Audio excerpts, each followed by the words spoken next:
Yeah, welcome everyone. Thank you for joining us. It's such a pleasure to be here as part of day number 2 of the Transpersonal Psychology online conference. Thank you to the Weekend University for having us. And thank you everyone who's been working very hard behind the scenes.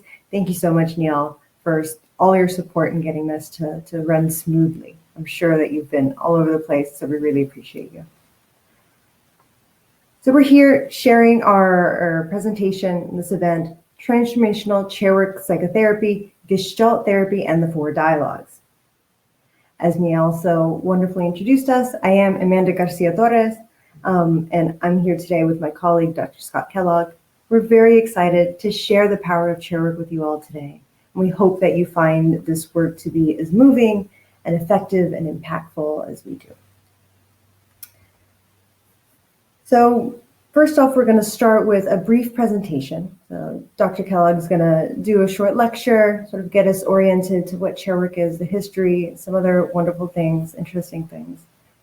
We're going to take a brief break, and then you all will have an opportunity to volunteer for a live, real therapy demonstration and experience the power of chairwork for yourself. So that should be really great. Because of the nature of what we do and the intensity of it, for today, we are only going to be accepting volunteers who are therapists. That's not because other people can't do chairwork, certainly do chairwork with everyone. But for the purposes of this event and wanting to care for all of you the best way that we can, we will only want to work with someone who is a therapist. Additionally, we're only asking that you volunteer cases that, that you don't volunteer cases that have to do with abortions or miscarriages. While chairwork is incredibly powerful and helpful in supporting people who have experienced these major life events, we do not do those things when it comes to these more public and wide open sort of presentations and trainings. We just like to care for the crowd. You can find that those things can be very difficult for people. If any of you have any questions about how you can use chairwork psychotherapy to support someone who has gone through an abortion or a miscarriage, feel free to reach out to us and we'd be glad to speak with you about that. Let's see. And just to wrap that up, today it might be a somewhat powerful experience, emotionally intense experience.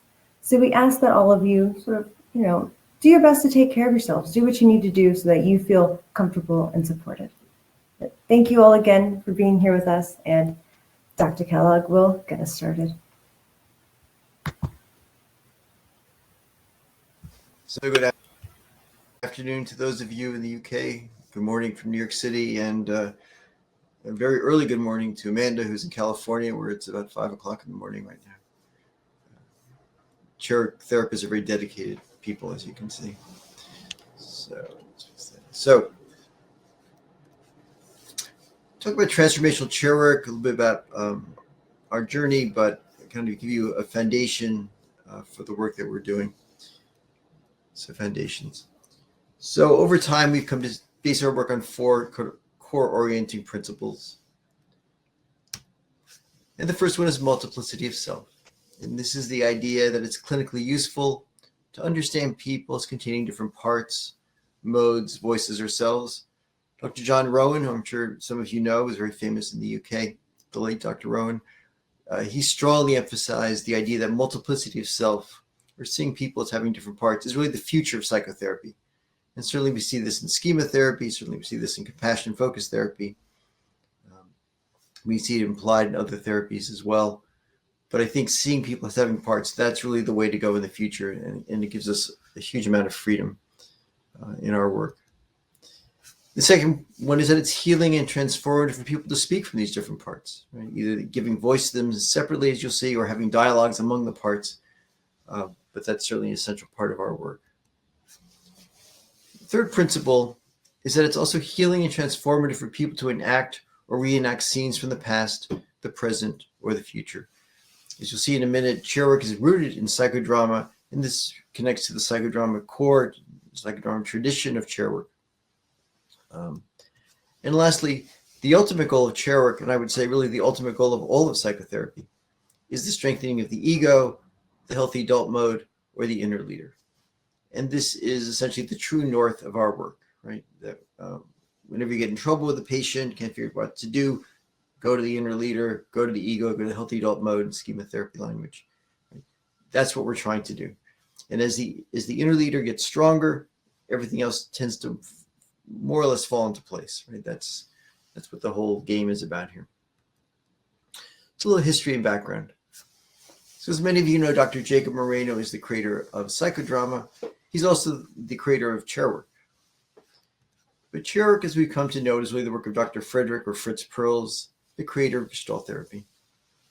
For about 30 years in New York City, Dr. Moreno had these sort of weekly open psychodrama session.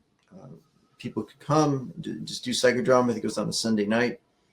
And Fritz Perls was a regular attendee from the early 1950s to the early 1960s. So it's here that Perls learns Chairwork from Moreno.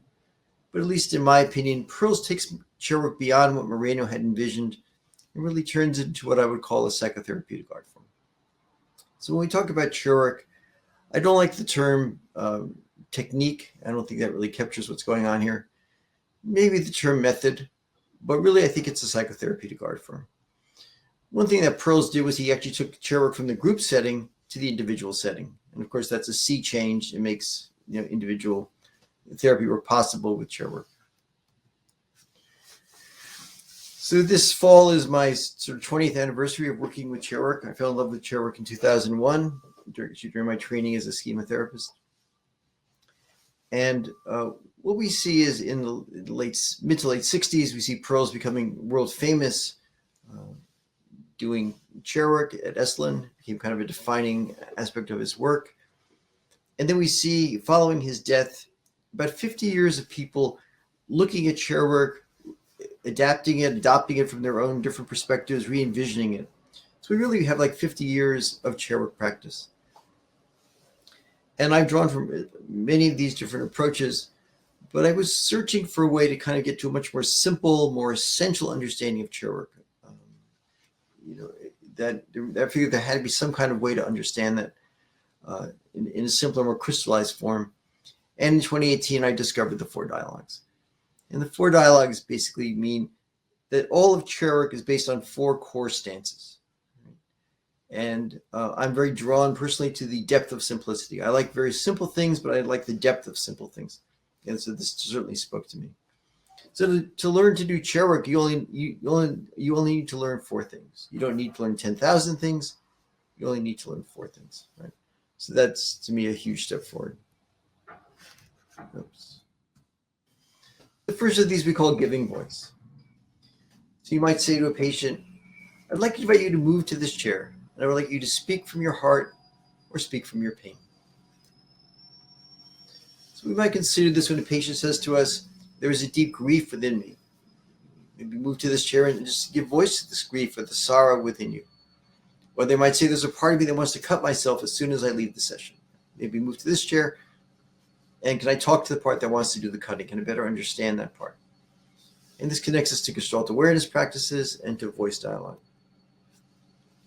Also connects us to the paradoxical theory of change. So this is the work of Arnold Besser in the 1960s and 70s. It's a fundamental Gestalt therapy idea or principle that the way to change is to more deeply be yourself. And giving voice is the heart of the work. Nothing else is needed. Dr. Rollo May, the great existential therapist, said, the experience of despair may well lead to the deepest insight and the most valuable change. So this is a very unique contribution of Gestalt therapy to the psychotherapy world, in that, do it more deeply, right? We're not changing it, not looking at sort of alternative ways, looking at things, not doing challenging distortions, but go more deeply into whatever your experience. So that deeply experiencing and expressing an emotional state by itself can lead to change. So I think that's very interesting, very powerful. We also use Chairwork for what I call existential intentionality. Mary Donqua, in her memoir on depression, said that was the day, the first time ever in my life, that I made a commitment to being alive. Not the first time that I said I wanted to live or dreamed about living. It was the first time I made a commitment, that I gave myself my word. Right? So we can have a patient can stand behind their chair, stand up strong, stand up tall, and I say yes, I say no, right? Usually it's about saying yes to life in some way. these existential moments when people choose a path, right? Many patients are kind of at a crossroads, or at least some patients are at a crossroads in their lives when they come to therapy. But I say, yes, I will do this. Right? Very powerful. So one other way to do this, and those of you therapists, you can even try this tomorrow, just ask a patient to move to another chair and just speak from your pain and speak from your suffering. Right? Just give voice to it there. And what I call the suffering chair. And this one can be very healing for patients to do that. It also can be diagnostically interesting to get a sense of what is the pain they're carrying inside themselves. And in some ways, it a little bit connects to the CBT idea of worry time, which is about giving voice to anxiety, moving over in a special way. But the suffering chair is a very powerful thing to do for yourself as well. Some other examples. This is from schema therapy. So Sabine is a patient, and she talks about having a wall inside her, right? I was thinking about the Paul Simon song the other day. He sings a song about, there's a wall inside me you can't even see. It took a little time to get close to me. The idea of a wall, that we have things that block us from other people, keep us, protect us from other people, what we call a kind of detached protector coping mode in schema therapy. So Sabine is a patient. She's invited to sit in a chair and give voice to a mode.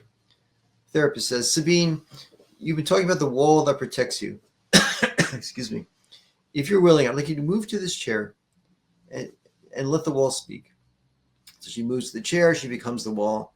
The wall says, since I came into Sabine's life, she finally has some peace and quiet. I help to keep her safe. Therapist, why did you come into her life? Sabine, I first came into her life because her father would get aggressive and threaten her. I would shut everything down so that she could survive. Later on, her classmates were cruel to her, so I continued to shut things down. Therapist, sounds like you really helped her to survive. Sabine, I did. Right? So here we see interviewing this mode, trying to understand it better, seeing the role it plays. Right, this is the beginning of kind of a schema therapy engagement with a coping mode. So giving voice allows us to amplify and give expression to a feeling. We can interview the part to better understand it, which is what just happened. And we can empower people to claim personal authority and affirm the decisions that they're making in their lives. The second one is storytelling. Roberts and Holmes wrote, at the heart of any therapeutic encounter, there is always a story. You might say to a patient, I sense that holding the secret inside for so long has been a terrible burden. If you're willing, I'd like you to move to this chair and tell me the story of what happened. So we might consider this when patients say things like, there are stories within me that have never been shared, or I told a few people about the accident when it occurred, but I do not feel I ever really talked it through. Glenn Close, the actor, who's very involved with mental health issues. There are a lot of people in her family, unfortunately, who have mental health issues. She said, in our stories lies our salvation. Finding the courage to tell our stories will save lives. So one thing that Amanda and I have worked with for a number of years is trauma-centered storytelling, particularly the power of repetition. So we invite a patient to go to a chair, tell us a story, tell us a memory, tell us a little bit of a traumatic or difficult memory, get up, move around, shake it off, sit down, tell us the story again. Get up, move around, shake it off, tell us the story again. Get up, move around, right? We do this like 4 or 5 times. A very powerful experience, a very emotionally challenging experience. But we begin to see when people do this, that the stories start to get more complex, which is a sign of integration, right? This is a kind of form of exposure therapy. More recently, however, we've been really influenced by the work of Eckhart Roediger and colleagues, and what they call three-person story, or what I would call three-person storytelling, which is that there are 3 ways to do this. So one, you have a patient sit in a chair, invite them to sit in a chair, and they tell their story in the first person. I was in a car accident, and these are some of the things that happened to me. The second way to do this second person storytelling is to get 2 chairs and have the patient sit in one chair, imagine themselves in the chair opposite, and tell themselves what happened. John, you were in a car accident, and I understand that these are some of the things that happened to you. This is a very interesting way to work with patients, right? To have them talk to themselves and tell themselves what they went through. It also opens the door to a lot of self-compassion. But the third one, which is the one that we use most often these days, is third-person storytelling, in which a patient moves to a chair and they tell the story as if it happened to somebody else. John was in a car accident, and these are some of the things that happened to him. Right? So,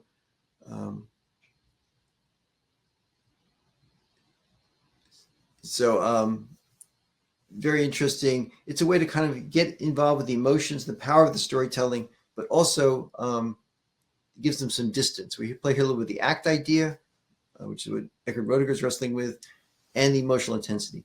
Very interesting, very clever they came up with this. So I see there's a question here from Amy. So one thing, just to say in general, I think sometimes gets lost in our presentations is that we work with patients, as you work with patients, who decided to come to therapy. Right? They're here because this is a problem for them. Right? We're not going down the streets, grabbing people, making them do chair work. So there always is some motivation, maybe ambivalent motivation, but some motivation to do these things. And then it's Bernie Joy who's answering the question. Also, with the therapeutic relationship, we have a foundation for this work, right? Everything takes place in relationship. Maybe we'll come back to that more in a bit. I just wanted to anchor that. So all these, patients are coming because they're in pain. They want to deal with their problems, at least to some degree. So, and this storytelling work connects to Moreno's emphasis on catharsis. He said, every true second time is a liberation from the first. That if we go through a story with enough emotional energy and release, we get some freedom from the trauma. We get, some freedom from the story. Third one are internal dialogues. So might say to a patient, you seem to be of two minds about the project. I wonder if you'd be willing to go to this chair and speak from the part that wants to go forward with it, and then to this chair and speak from the part that's having second thoughts. So we consider this when patients say things like, I'm conflicted about this situation, right? So two different parts have two different agendas. The second one is, I have a deep fear of elevators. I'm afraid I'll be trapped in one and die there. So we have some sort of cognitive distortion, rational response. That would be kind of cognitive restructuring. Or I have this voice in my head that keeps telling me how bad I am. We have an inner critic and healthy adult mode. That'd be more schema therapy. And the chairs sort of give us a way to play with these ideas, right? So we have polarity dialogues of two different, both valid perspectives. Alternative dialogues, more cognitive restructuring. Or mode dialogues where we rebalance the energy between the parts. So one example, so polarities in decision making.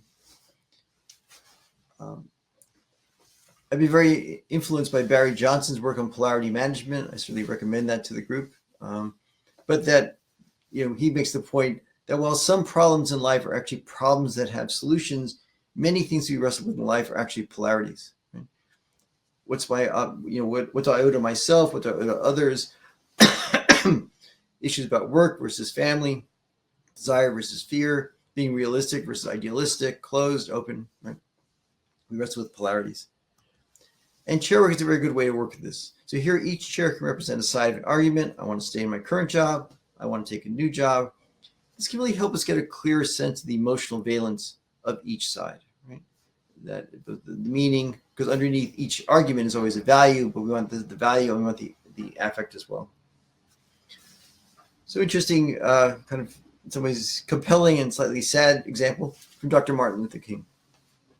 So Dr. King was often in a state of conflict between the role he was playing as a leader in the civil rights movement and the importance of being a good husband and being a good father. When he went to India, he sort of deepened his knowledge of Gandhi's teaching. This got even more intense for him. Coretta Scott King recalled her husband saying, "A man who devotes himself to a cause, who dedicates himself to a cause, doesn't need a family." She added, "He had a family, and he loved his family, and he wanted a family. But he said a man doesn't need a family because he had this terrific conflict with the duty to his family and his duty to his fellow man." He really recognized that he had this obligation to both.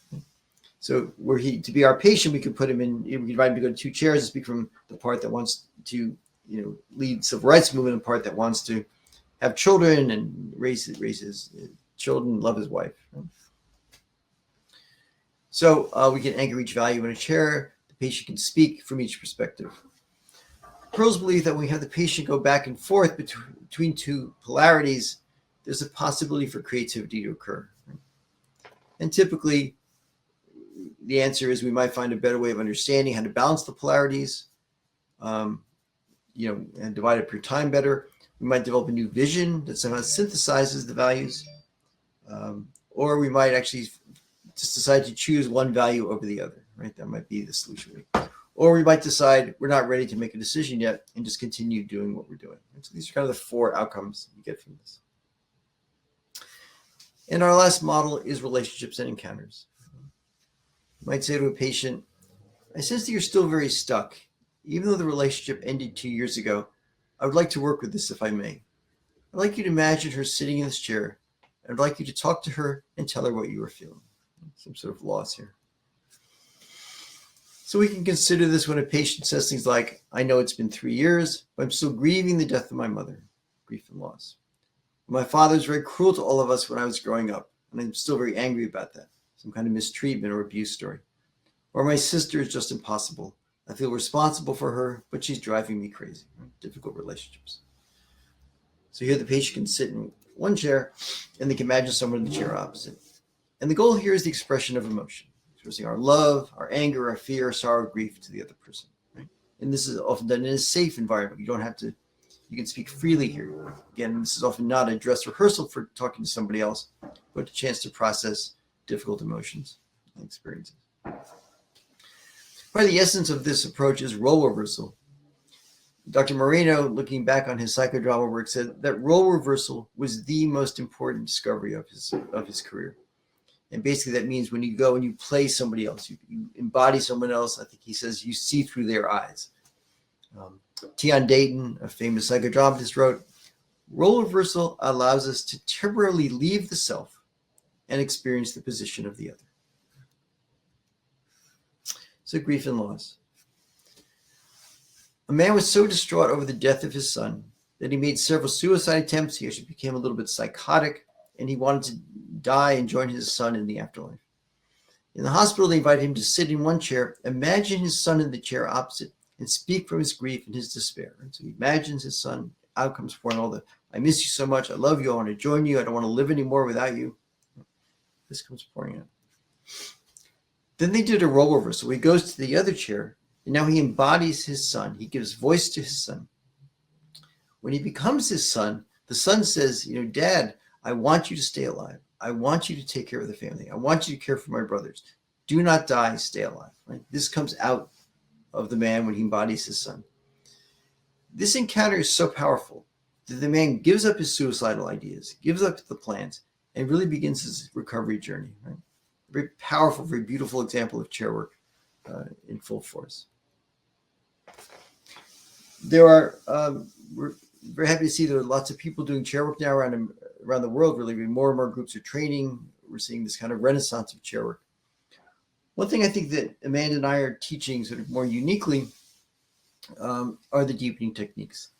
And this really connects to Perls' work in the 1960s. And we're, I think in this case, very much students of Perls. And the deepening techniques are based on the idea that a central goal is for the patient to be able to express each voice as distinctly, forcefully, and simply as possible. We are looking to get high levels of emotion. Right? And when you see Amanda demonstrate with someone in a few minutes, you'll probably see her doing some of these things. That we're going to curate what people say because we want to increase the emotion. And I'd say as a general rule, the more words that people use, the less affect. So we want people to speak more simply and more essentially because we get more emotion. Another thing Perls emphasize, which is central to our work, is what I call existential language. We want patients to say things like, I want, I am deciding to, I am choosing to, I will or I will not do something. We do not want them to say things like, I must, I should, I need to, or I can't. When a patient says, I can't, it is virtually never true that they can't. What it means is it may be something that's very difficult to do, or it may be something that's quite arduous to do, or it may mean it's something they really don't want to do, but it is not true that they can't do something. If you let a patient say, I can't, you've killed your therapy. With I can't, there is no more therapy. So I will engage with patients quite intensely on this, that it's not true that they can't. Right? I want them to go back to the language existential language. I'm choosing to. They don't have to want to do something, but I'm choosing or I'm deciding to because it's wise. Right? So it's just important. A couple of things now as we develop the 4 dialogues. I think we're really at a time when Chairwork can actually be a standalone psychotherapy, which is what Amanda does. But certainly most people integrate it with what they're doing already, CBT, schematherapy, other things. In our long-term work, I do Chairwork essentially in every session with every patient, but you can also have an ongoing more relational therapy and then do Chairwork for a focused specific problem. I don't quite know why our font has changed. Sorry about that. One thing we've discovered during the pandemic is that Chairwork actually works very well on Zoom. We were very pleased to see that. We actually put some guidelines up for that. It's on my website. Let's do a little work on compassion-centered Chairwork. I'll talk briefly, then I'll work with one of you. But this demonstration we'll do is one that the whole group can do. So if you be good to have 2 chairs. So if you want to do this, you might want to get another chair, at least another place to switch to during this work. Compassion is the radicalism of our time. Just an amazing quote from the Dalai Lama. I think it should be on every building on planet Earth these days. I think certainly in America, I think in the UK you might be having a little of this also, but in America we're certainly in a very polarized, very harsh time. And I think these words of compassion being a radical approach is certainly needed here in our country. I've been working with compassion ideas since I think 2014, 2013, I guess it was. Certainly work with Paul Gilbert. I know he's a participant in the Weekend University, Dennis Church in New York. So one thing I was interested in was this issue of the compassionate voice. And many people talk about compassion-focused therapy. They say now be compassionate to yourself, various imagery work, a bit compassionate to somebody else. But the question for me was, what are the actual words? How do we actually speak in a compassionate way? And I think most of us, at least in the Western world, we are raised to be very compassionate to other people, but we are not at all compassionate to ourselves. Right? That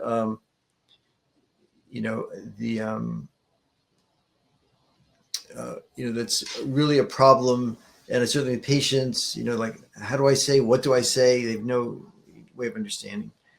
So searching around for what specific language, specific words would we use, I thought Dr. Kristen Neff's work with self-compassion would be very helpful here in developing this compassion voice. So the idea of self-compassion starts by changing our internal dialogue. So in her model of compassion, there are basically 3 components: self-kindness, common humanity, and mindfulness. Self-kindness, she says, we will be gentle, understanding with ourselves, and we soothe and nurture ourselves when confronting our pain. Second one is common humanity. And here's this idea is that all people make mistakes and all people fail, right? And that when we fail, I think our inclination, or we make a mistake, we do something wrong, we often feel a desire to hide and pull back from other people, right? We sort of want to isolate ourselves. But in fact, it is in failure that that's what we all have in common, that we've all failed, right? We've all done things that are wrong. This whole world is how we are all alike as human beings. It's not our successes that unites us with the human race. It's our failures. Incredibly powerful idea that she has advocated here.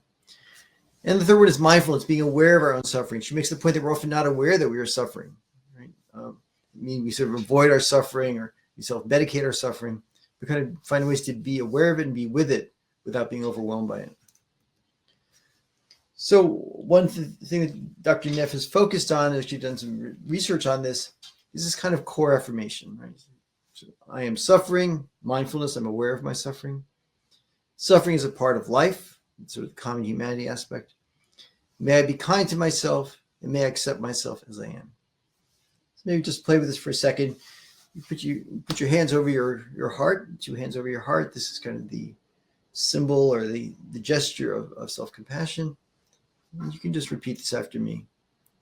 I am suffering. Suffering is a part of life. May I be kind to myself. May I accept myself as I am. I am suffering. Suffering is a part of life. May I be kind to myself. May I accept myself as I am. I am suffering. Suffering is a part of life. May I be kind to myself.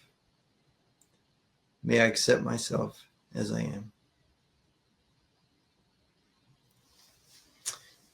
So she's, in her research, has trained people to do this affirmation or meditation, and certainly finds positive results, right? Of this approach to oneself.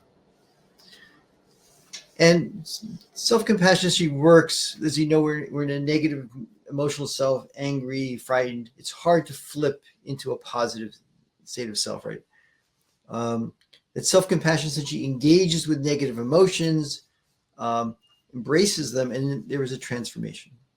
She put it, the positive emotions of care and connectedness are put alongside our painful feelings.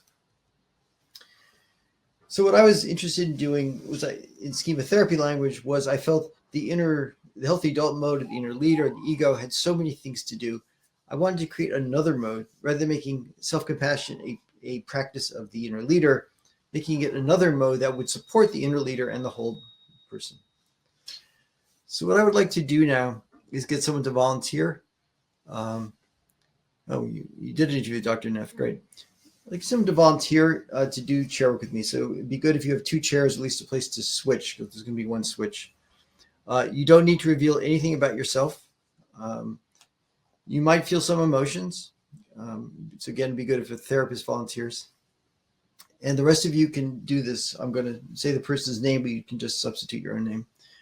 So Amy's going to volunteer. Hi. Hi.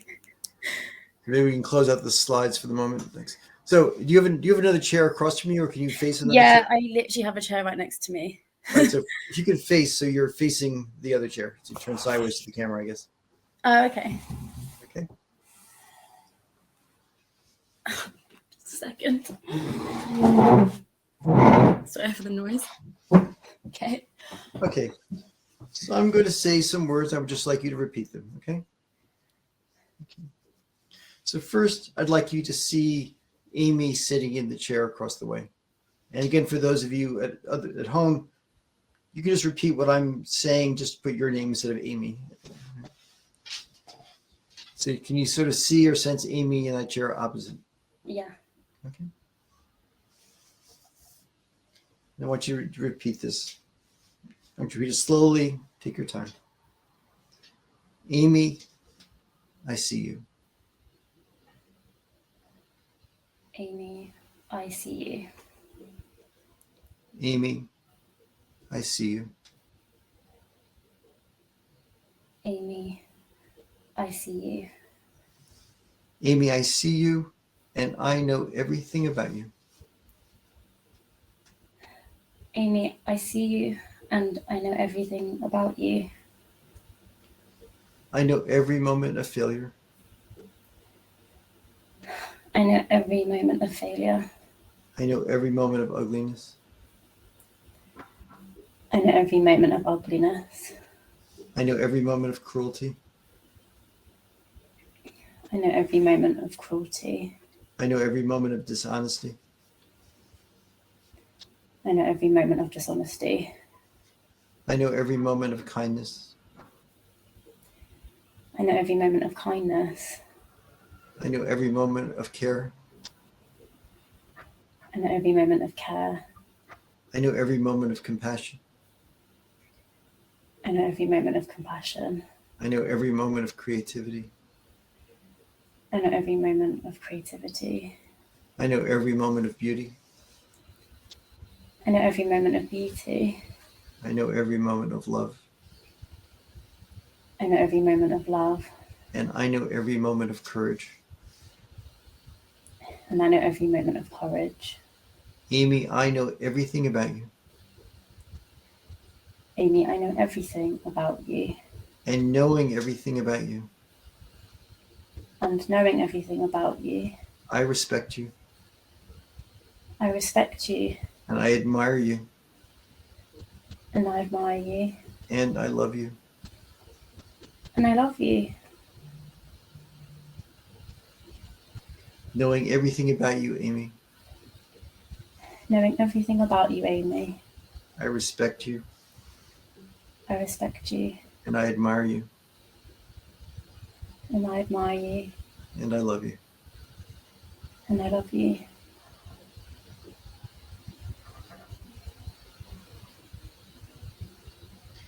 Amy, when I look at your life, Amy, when I look at your life, I see that you have gone through great suffering. I can see that you have gone through great suffering. When I look at your life, When I look at your life, I see that there has been terrible pain. I see that there has been terrible pain. And when I see the pain and suffering that you have gone through, And when I see the pain and suffering that you have gone through, I feel distress. I feel the stress. I feel anguish I feel anguish in the presence of what you have gone through. in the presence of what you have gone through.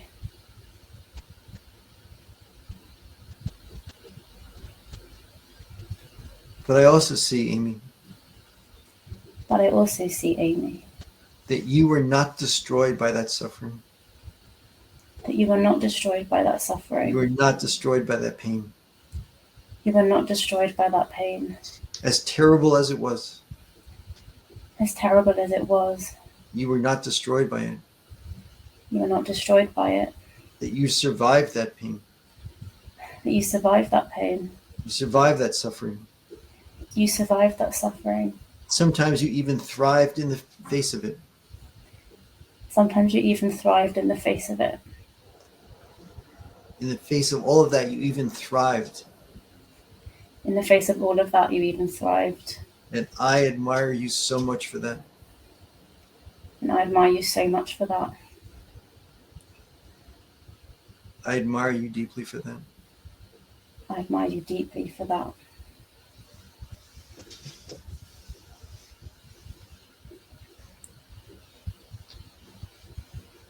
Amy, there's something else I see. Amy, there's something else I see.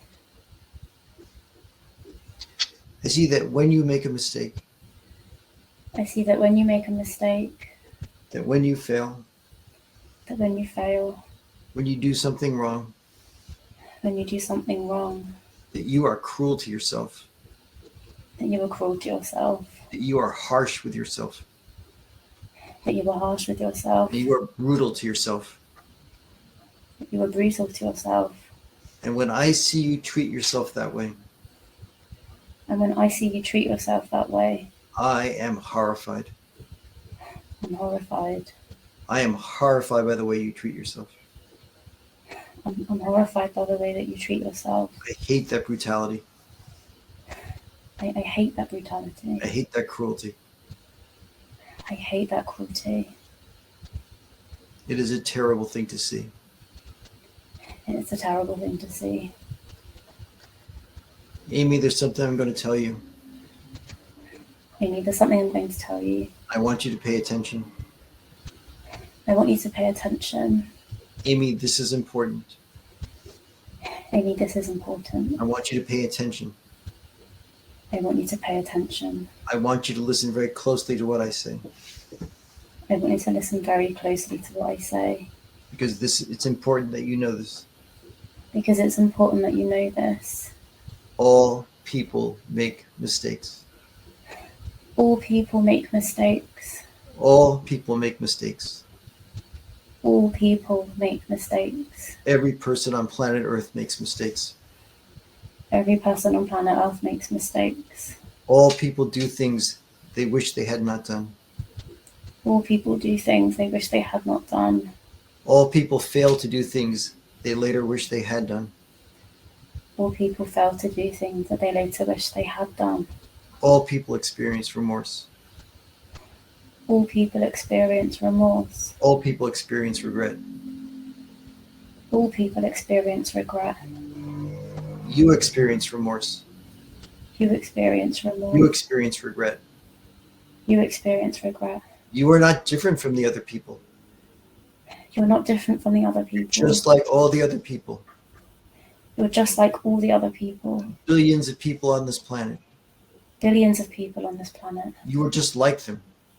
You're just like them. They have failed. They have failed. You have failed. You have failed. You have remorse. You have remorse. They have remorse. They have remorse. You have regret. You have regret. They have regret. They have regret. You are just like them. You are just like them. You are not alone.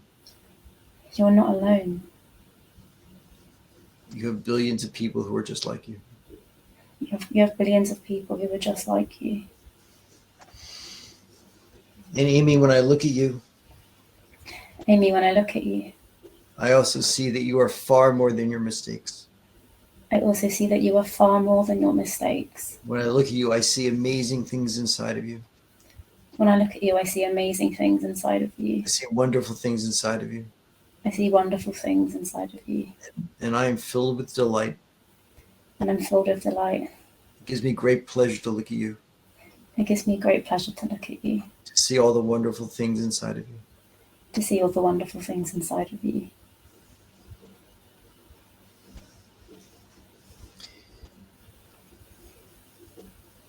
Amy, in the next hours and days, Amy, in the next hours and days, there will be many voices in your head. there will be many voices in your head. In the next hours and days, In the next hours and days, there will be many voices in your head. there will be many voices in your head. I will be there. I will be there. Listen for my voice. Listen for my voice. I will be in your mind. I will be in your mind. Listen for my voice. Listen for my voice. I will be there. I will be there. And together we can walk into the future, And together we can walk into the future, one step at a time. one step at a time.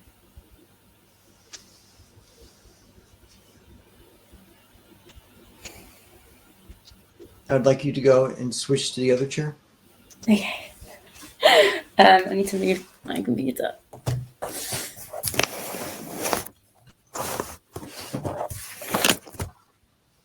So I want you to close your eyes for a minute and just let these words touch your heart, your body, your mind, your spirit. Whatever you're willing to let in is fine. Whatever you're not willing to let in is fine. If you want to let in 5%, that's good. Or 10%, that's good. Or 50%, that's fine. Or 80%, that's fine. Or 0%, that's fine. And just take a moment to let those words touch your body and your being. And just take a moment to be there with those words. And then when you're ready, slowly open your eyes and come back to the room and maybe turn and talk to me a little bit.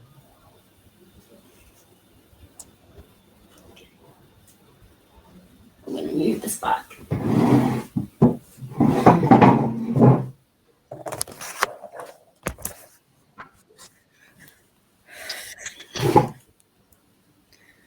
Hi. Hello. Welcome back. Yeah, I feel quite lightheaded actually. It might be partly because I'm not used to being on camera. It's a bit like, ooh. It's hard to completely like put that to one side. But yeah. So did you feel any of that or? Yeah, I mean, there were points where I felt it like catching in my throat a bit, like I might get a bit tearful. Actually, yeah. I did. We were hoping for that, but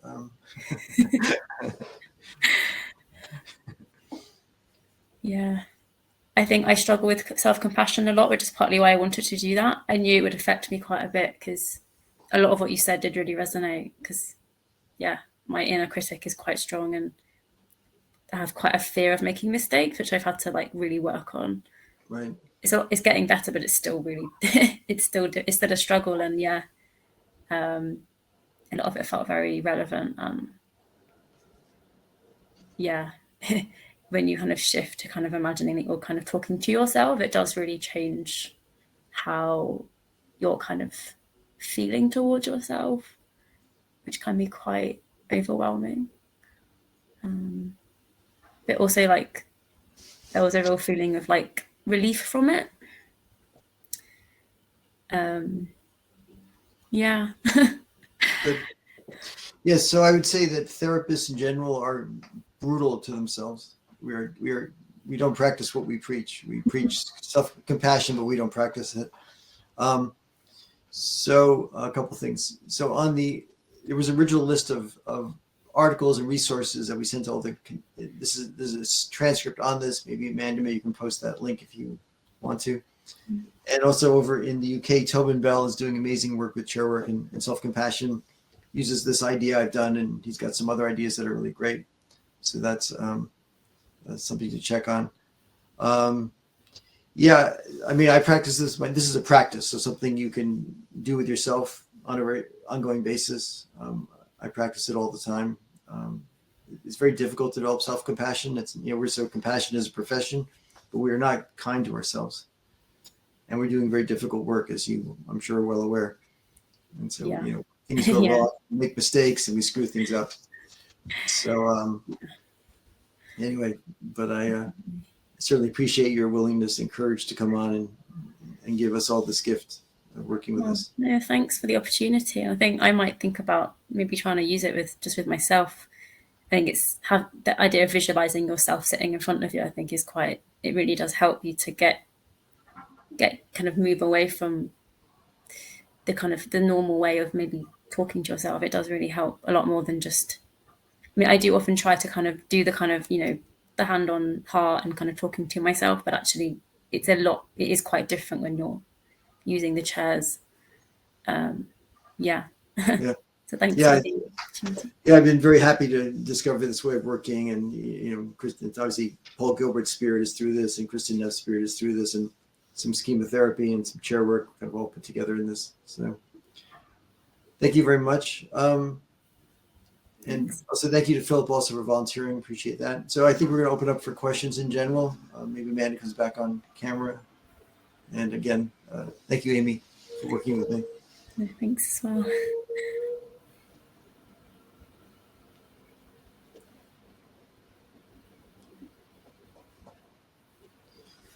So I think we have about 20 minutes for comments or questions or.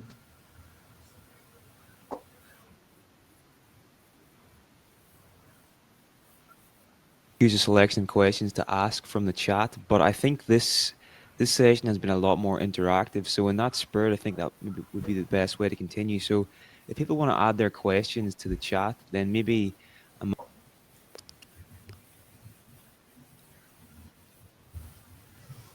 Sounds great. Sure.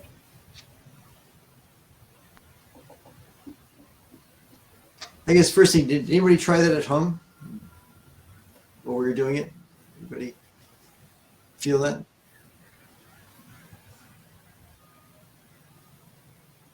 All right, one person did. Mm-hmm. All right, good. Oh, here they come. Okay. Now we'll get 78 responses. Wonderful. Good.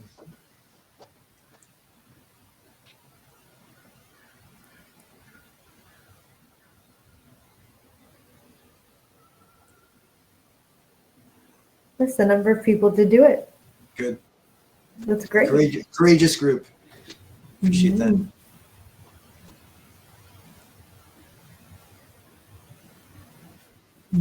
Somebody, Philip cried. Oh wow, we got a 2-for-1 deal today. Oh, and so did Bernadette. Oh, Oh, how wonderful. Beautiful. Yeah.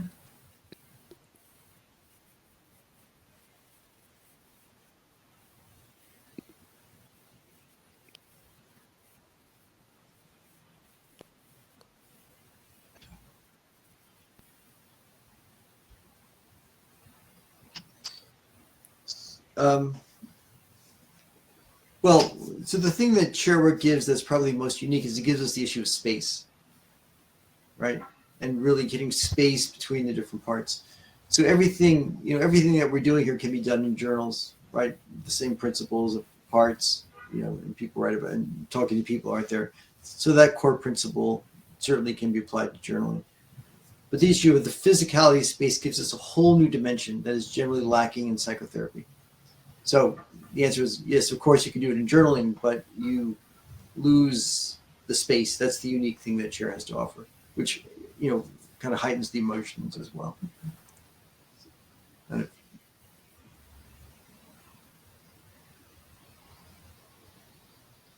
Kirsten says, here in Scotland, we say have a word with yourself, and something said might need a second thinking through.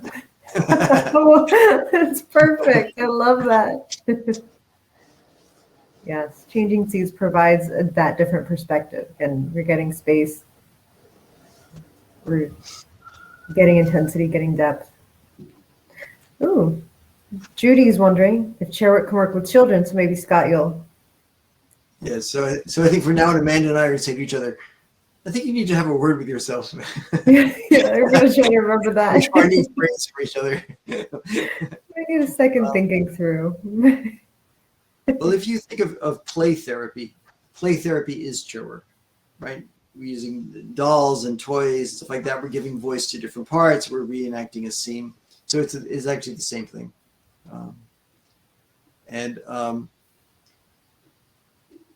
One of my colleagues, Dr. Rachel Abel in New York City, is really specialized in doing chairwork with children, adolescents. We can connect you to her if you want. She's like a master of that. Chairwork with couples. I don't work with couples, but one thing you can do is the role reversal of having one person sit in one chair, imagine the spouse, and then becoming the spouse and responding while the other spouse is actually watching, right? To get a perspective. That's a very common thing done, I think, in couples therapy, sort of psychodramatic, and that's chair work. But yeah, you can chair work with anybody, anything, if you figure out a way to do it. You want to answer the bonding question, Amanda? Yeah. Carolina? So chair work, we found in our experience, and it's certainly been my experience, that doing chair work with people does increase and intensify the bond that we have with them. Just working with Philip once today, I feel bonded with him. Right? And that's, we've never met in person. This is online, but we have these really intense emotional experiences with people, and that is very bonding. So I found that it totally strengthens the therapeutic relationship, the alliance, and Scott always says this, that our patients, our clients end up feeling that we do really understand them and we feel for them. Whether we're suggesting lines to them that are reflective of what's in their heart, and they feel like, oh, you understand my truth, or you're tapped into that. Or by guiding them through a process, we're sort of showing them that we're willing to go there with them and be with them. So this is very bonding. Scott, I don't know if you want to say more about that. No, I agree with you. I mean, I was just thinking, I feel close to Philip, and I wasn't even working with him. Guys. So I think other people probably feel some emotional connection to even Amy. So it's very powerful how bonding this is. A common criticism from our critics is they say, well, I'm into relationship. This chair work's not about relationship. I think they don't understand how so much emotion, so much affect that is. Yeah. So Claire, that's I never really had that question emerge actually in reality. I mean, there are a number of people saying, we need to be our own best friend because existentially we have no one else but ourselves. I mean, this is another way to work that out. So what I did was just a basic structure, but you can adapt it, for yourself if you don't like some of it, or work with the patient beforehand. Are they willing to show themselves any kindness? There's just the basic structure that you talk to yourself from a place of kindness, from a part that's kind, generous, compassionate, understanding, and forgiving to the self. So I think, so let's see. Soft trait. Yeah, self-compassion is really tough. Not everybody can do it. I wouldn't, I kind of do it down the road a bit. And usually the first thing is if also have the patient, the therapist puts the patient in a chair, imagine another chair for imaginary Neil, and I just express compassion to Neil, and Neil and you would watch that. That's often we really have to start. Often people who have been abused or brutal towards their own child self, I will talk to the child self like, oh my God, you're so beautiful. I can't believe you went through this horrifying experiences. And they witness it. And that's probably a better way in for most people, that we express the compassion, right? And then over time, maybe they can do this. This is a hard thing for many people. The CFT people talk about this all the time. Compassion focused therapy.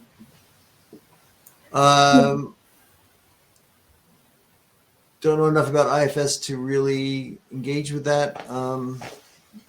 It is a parts work based therapy. Right.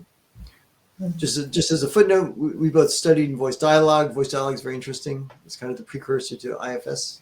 So you might consider that. It's actually fairly easy to learn. Yeah. Chairwork can be used in this integration of psychedelic therapy. I'm joking. You're tripping. You can't find the other chair. It's a little sorry. Sorry. That's the hard integration. keep getting to it. It keeps moving from me. Yes, certainly. I think my colleague Andrew Tatarsky in New York is really doing a lot of work with the integration of psychedelic experiences, and certainly telling the story is one thing. Talking to people, all these things, all these 4 dialogues can be used. Yeah. So we wanted to make sure we hit on Susanna's comment question. She says, what happens if the client is resistant, or what if we're saying doesn't resonate? So I can give a brief answer to that. So first of all, people who work with myself and Scott know that we do chair work. We're both very clear with this. The people who work with me, I tell them ahead of time. I do an initial consult with them before we agree to enter the therapy relationship, and they know what they're in for. So I tell them I do chair work, I only do chair work, and I offer to provide them referrals if they're not interested in working in this way. So when it comes to resistance, I don't have a lot of that. I think partially because I vet people who are working with me want to do chair work. They want to do this. They're suffering. But if there is resistance that comes up, you can do what Scott was discussing earlier in his presentation. You allow someone to move over and give voice to the wall. That's resistance.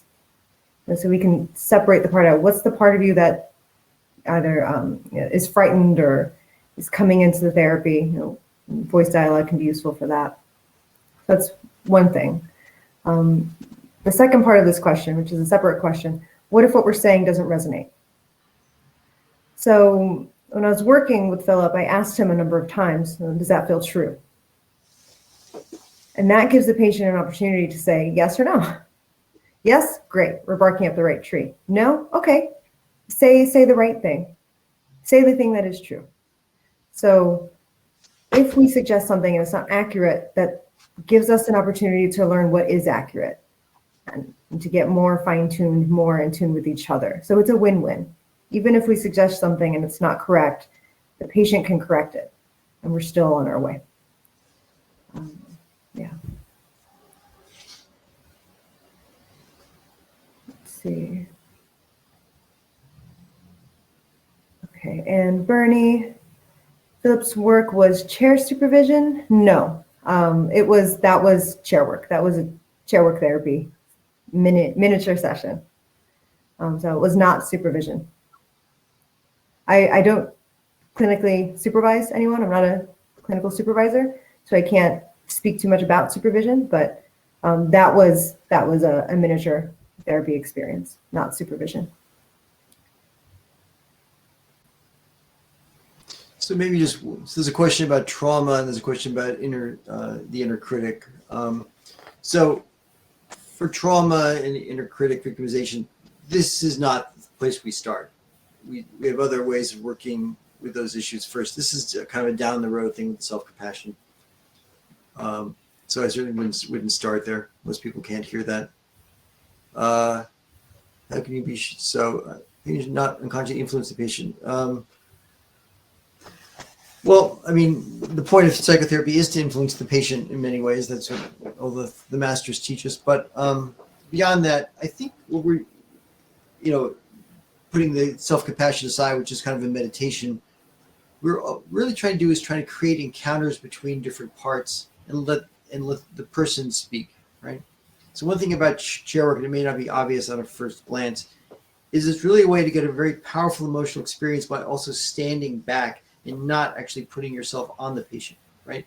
We're trying to clarify voice, we're trying to increase intensity. But Amanda didn't say, I guess be Greg, I think his name's Greg. Really, I think you got this woman here, it sounds like don't blow it, we don't weigh in on which side to do this, right? So it gives us a way to really work and let the patient do the work. So a little hard to catch that fully in a brief encounter. Yeah, and there was that moment when I was working with Greg, Philip playing Greg, where he shifted the second time to the part that wants to be single, and he didn't want to speak. That was his choice. That was the moment that the therapy was happening. That was when the things were clicking. I didn't tell him not to speak. I invited the opportunity. We're making room for everything, and then organically letting whatever is going to happen. So as we're feeding the lines, it might look like we're influencing, but I'm actually moving things along so that they can speak from their heart and get there more quickly. And if I'm suggesting the wrong thing, it doesn't resonate for them, they'll either say it and then not go back to it, or we can tell it's not really quite right, or they'll refuse to say it. So I find that, we're totally out of the way. It's very difficult to influence the outcome of what happens here. At least I found in my experience. But also speaking to Ruth again, the goal of this work is to strengthen the ego or the inner leader or the healthy adult. And this is the goal of all therapies, whether it's psychoanalytic or CBT or anything. We all have this agenda because that's what heals the patient, right? Because we're all out of balance, but basically, patients come to therapy because they're haunted by traumas from the past. Their parts are out of balance. Their ego is either not developed enough, or it's unevenly developed, or they're overwhelmed by life circumstances. So we're all trying to strengthen the ego, the inner leader. That's the heart of the therapeutic project, which gives them the freedom to make choices, right? That their modes are under control, that they're not just responding from trauma, right? And this is the work we all do with ourselves. Anyway, I hope that answers your question, Ruth.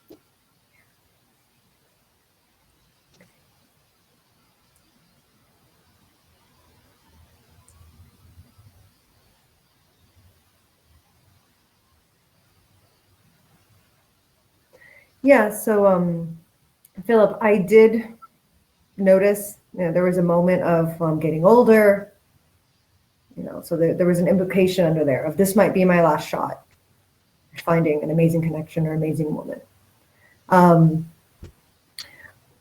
I knew that was important, but I also knew that we needed to wrap up. So it wasn't like a deep, very technical decision I made. It was simply for this context that we're presenting and working in. Now, if we had been working together on a regular basis, that would have given me more freedom to go there, if we had had more time. Or during the debrief, I might have spent more time saying, hey, I kind of felt that maybe we missed some things. I'm not sure that we're complete. Let's see how you're feeling next week if you want to go back to that. If the fear was very important, most likely what would happen is he'd go from 80-20 back to 50-50. Things would move again. And when things move, that means that something was missed. So we can revisit this. This is not always a one and done. So there's a lot of room here. Thank you, Margaret. We'll send you the check later on today. Margaret's really pulling through for us. Yes. Yeah, that is exactly what we're trying to do. We're trying to invite them to give voice to their parts and then have that experience with them, with their own selves, basically. We're sort of facilitating what's already going on. I guess I have a new name. Thank you. Scott, you're now Mark. But yeah, that self-compassion demonstration was great. It was very powerful. So Helena, how significant was it that Philip chose not to state the fear as unexpressed, the strongest emotion possibly? I don't know, because I don't know yet. That's something that would have to come up at a later point. But I felt it, and so that means there's something there. But again, we're not always going to be able to get to everything. So with this, you're following also your intuition. So if you feel there's something there, you can definitely pursue it. But again, we're limited in this setting today. But it's always, you can always go deeper. Absolutely. So that might have been significant. I don't know. You know, keep in touch with us. You know, the website, transformationalchairwork.com. We're also on Instagram and Facebook at Transformational Chairwork.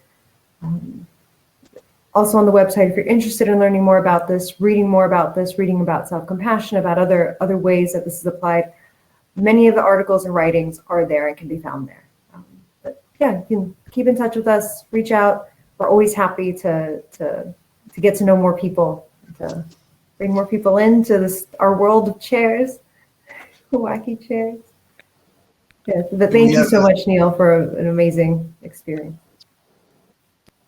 And we have a recent article on Eon magazine on, just put Eon, AEON, and Chairwork. You see this nice introductory article we were very fortunate to have published recently. And I think you gave them a list of resources, Neil. So yes. Thanks, Thank Neil. you. Thank you, everyone.